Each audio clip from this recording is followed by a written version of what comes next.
Bismillahirrahmanirrahim. Assalamualaikum warahmatullahi wabarakatuh. Alhamdulillah. Sekarang kita bacakan pertanyaan-pertanyaan yang sudah masuk di YouTube. Pertama kita masuk pada pembelajaran bahasa Indonesia ya. Untuk kelas I PGSD semester 2 ya. Jadi saya akan bacakan dan langsung menjawab ya. Pertama,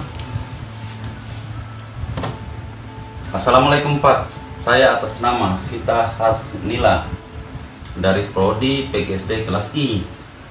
Saya ingin bertanya,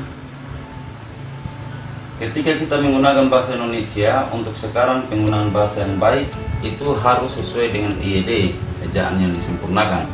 Pertanyaan saya Pak, apakah penggunaan EYD ini sudah diterapkan sejak sebelum kemerdekaan atau sesudah kemerdekaan? Terima kasih.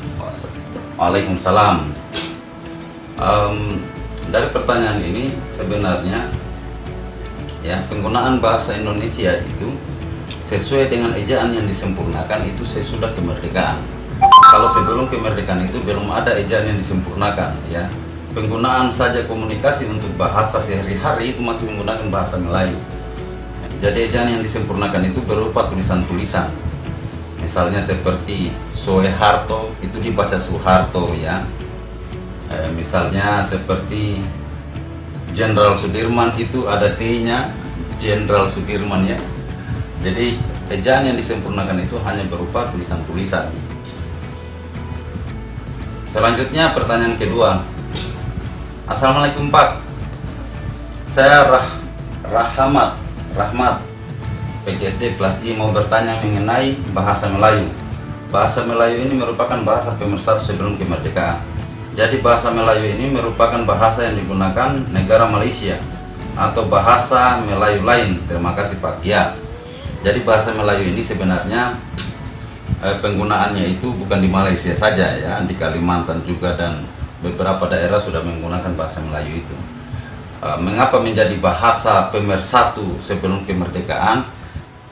Karena ada pusat perdagangan di situ, pusat berkumpulnya para pedagang-pedagang ya. Jadi jangkauannya bukan hanya satu daerah ya, tapi seluruh daerah itu ketika datang di satu pusat itu mereka harus menggunakan bahasa Melayu. Ya, selanjutnya Assalamualaikum, saya atas nama Laigo ya, Prodi PGSD kelas I mau bertanya materi part 1. Bagaimana cara apabila ada pedagang dari luar Indonesia yang melakukan perdagangan di Indonesia sedangkan mereka tidak bisa berbahasa Indonesia? Ya, jadi maksud pertanyaannya ini mungkin sebelum kemerdekaan ya. Misalnya ada pedagang-pedagang yang melakukan kunjungan di luar dari Indonesia atau di luar dari Nusantara. Karena sebelum masa kerajaan pada saat itu disebut Nusantara. Jadi mereka datang, mereka harus memahami bahasa Melayu itu atau bahasa kerajaan Sriwijaya itu. Jadi mereka harus memahami itu. Mau tidak mau, mereka harus belajar bahasa itu. Sama halnya kita, misalnya kita datang di suatu daerah, kemudian di daerah itu tidak bisa berbahasa Indonesia misalnya, kita harus mengikuti bahasa mereka. Ya, dalam hal ini ada pusatnya, mereka harus memahami bahasa itu. Ya. Selanjutnya, Assalamualaikum. Saya atas nama Ode Ismiati, Prodi PGSD kelas I mau bertanya, mengapa pada zaman Sriwijaya bahasa Melayu harus dipakai untuk penghubung antar suku di Nusantara dan mengapa bukan bahasa lain? Karena pada saat itu bahasa Melayu itu adalah bahasa kerajaan, ya, bahasa yang sudah terpusat dalam satu daerah yang meluas ya. Jadi sehingga daerah-daerah itu harus mengetahui bahasa itu. Ya, alasan mengapa harus menggunakan bahasa Melayu karena beberapa bagian daerah-daerah lain itu sudah menggunakan bahasa Melayu. Ya, memang di daerah-daerah lain masih menggunakan bahasa daerah masing-masing, tetapi ya ketika misalnya masuk di daerah Sriwijaya atau bahasa Melayu itu dia harus menggunakan bahasa itu. Ya, jadi alasannya itu karena bahasa Melayu itu bisa menjadi penghubung antar daerah-daerah. Oke, next. Assalamualaikum, terima kasih atas kesempatan yang telah diberikan kepada saya. Perkenalkan, nama saya Arjunadin dari kelas I Prodi PGSD. Pak, saya akan bertanya, mengapa bahasa Melayu dipilih menjadi bahasa nasional bagi negara Indonesia? Namun, kita ketahui bersama bahwa banyak bahasa-bahasa yang ada di Indonesia itu sendiri. Ya, banyak bahasa-bahasa yang ada di Indonesia itu sendiri. Mengapa bahasa Melayu saja yang digunakan? Mungkin itu saja pertanyaan saya. Billahi taufiq wal hidayah. Wassalamualaikum warahmatullahi wabarakatuh. Waalaikumsalam.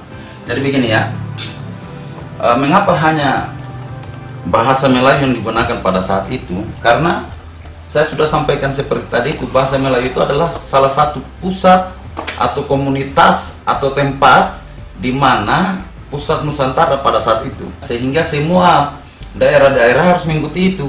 Misalkan ya, di Buton, kalau misalnya Buton pada saat itu menjadi negara atau kerajaan besar, bisa jadi semua pedagang-pedagang itu ketika datang itu akan menggunakan bahasa Buton itu.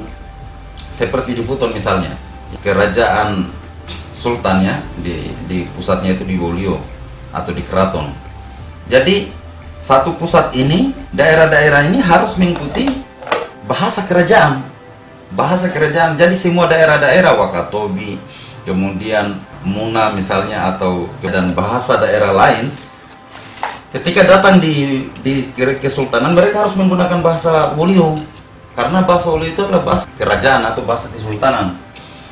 Jadi setiap bahasa itu pasti ada satu peran daerah, di mana daerah itu pengaruhnya besar pada saat itu.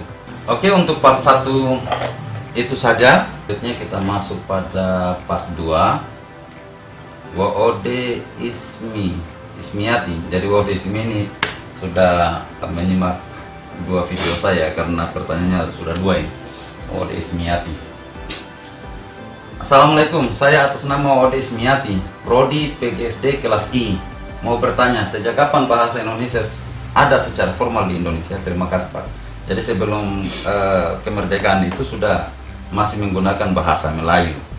Jadi saya sudah kemerdekaan, kemudian pada tanggal 28 Oktober 1928 itu sudah digunakan bahasa Indonesia ya, dengan diterbitnya Ikrar Sumpah Pemuda.